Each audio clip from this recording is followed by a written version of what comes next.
साथ एकांतिक देखते हैं।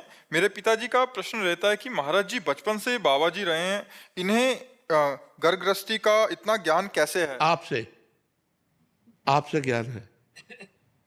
जो भजन करता है बहुत बुद्धिमान होता है। संसार के भोगों को छोड़ करके जो भजन में लगता है बहुत बुद्धिमान होता है। आप एक शब्द बोलोगे हम तुरंत पकड़ लेंगे उसे, और उस शब्द को हम ऐसे नहीं, उसमें घुस के उसका पूरा रहस्य जानेंगे।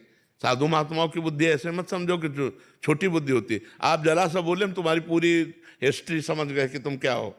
जरा सी बात की तो समझ में आ गया तुम्हारा अध्यात्म कितना है, तुम्हारा परमार्थ कितना है, तुम भ्रष्ट कितने हो, तुम कैसे चलते हो।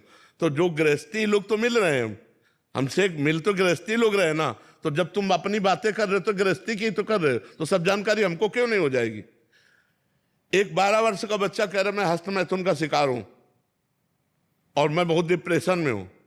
अब हमारी समझ में आ गया ना कि 12 वर्ष का बच्चा भी हस्तमैथुन करके और अपने को डिस्टर्ब कर सकता है। एक 17 वर्ष की बच्ची कहती है मैं अपनी दादी को नशा करा करके रोज नए पुरुषों से भोग करती हूँ, शराब पीती हूँ, सिगरेट पीती हूँ। इसे पता चल गया कि नई बच्चियां व्यसन में जा रही और व्यभिचार में जा रही। तो हर बात का पता आपसे चल रहा है हमें।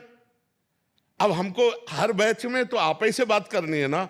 हमारी पत्नी जो है हमारे साथ धोखा दे रही है, हमारा पति हमारे साथ धोखा करके पराई स्त्री से, तो हम पकड़ रहे हैं ना सब पूरी बातें।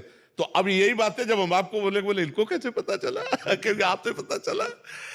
बहुत आकर्षित हो जाते हैं, अरे महाराज जी कैसे बता सकते हैं एकदम से सब कुछ जानकारी, सब कैसे। तो वही लगता है कि बड़ी प्रसन्नता होती है कि महाराज जी। नहीं, सबसे पहली बात होती है कि हम लोगों का एक तरीका होता है।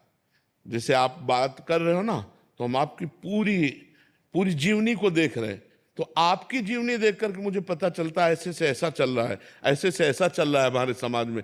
पूरे ट्रक के बोरों को छेदा नहीं जाता, एक में परखी लगाए गए पूरे का दाम दे दिया जाता है, दे दिया जाता है। ऐसे ही हमारे सामने जितने लोग हो, इतने लोगों से हम अनुमान लगाते हैं कि व्यसन का शिकार हो रहा है, कोई वीडियो देख करके गंदी फिल्मों का वो हस्तमैथुन का शिकार हो रहा है, कोई गंदे आचरणों का शिकार हो रहा है, कोई माता पिता को हिंसात्मक वृत्ति से देख करके नाना प्रकार के कष्ट दे रहे हैं। भक्ति को चाहने वाले कितने हैं, शुद्ध भाव को चाहने वाले बहुत कम लोग हैं, असत आचरण करने वाले बहुत लोग हैं। हमारा तात्पर्य उससे किसी को नीचा दिखाना नहीं, ऊपर उठाना है कि आप जो गलत मार्ग में चल रहे हो ऊपर उठिए। तो ऐसे जो हमको संसार का ज्ञान है, हम बताएं गंगा किनारे से जब आए थे हम, तो हमको बिल्कुल कुछ संसार का ज्ञान नहीं था। आप लोगों से संसार का ज्ञान हुआ। जो हमारा 20-25 वर्ष गंगा किनारे कटा, वो एकदम एकांत, ना हमें पता था बॉयफ्रेंड, ना गर्लफ्रेंड, ना संसार, ना मोबाइल कभी रखा, और ना आज भी मोबाइल रखते। हमें संसार का पता